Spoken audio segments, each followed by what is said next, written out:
പ്രാർത്ഥിക്കാൻ.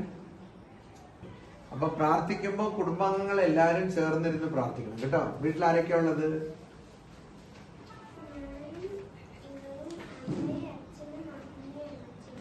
എല്ലാരും ഒരുമിച്ചിരുന്ന് പ്രാർത്ഥിക്കണം കേട്ടോ. വൈകുന്നേരമെങ്കിലും വിളക്ക് തെളിയിച്ച് എല്ലാവരും ഒരുമിച്ചിരുന്ന് പ്രാർത്ഥിക്കണം. അപ്പൊ അത് ഏത് ഭാഷയിൽ വേണമെങ്കിലും പ്രാർത്ഥിക്കാം, ഏത് സ്തോത്രം പറഞ്ഞ് പ്രാർത്ഥിക്കാം. എന്തിനാ പ്രാർത്ഥിക്കേണ്ടത്?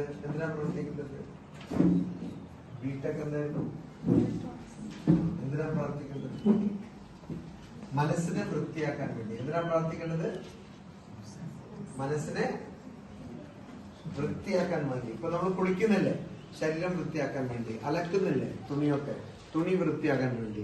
വീടൊക്കെ തുടച്ച് ചുമരിനെ കൊണ്ട് തെറ്റ് ചെയ്യാൻ പറ്റുമോ? നുണ പറയാൻ പറ്റുമോ? കക്കാൻ പറ്റുമോ?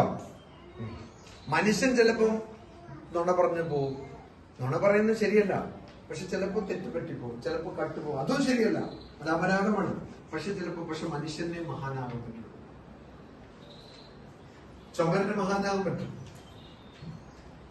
അപ്പൊ മനസ്സിലായില്ലേ?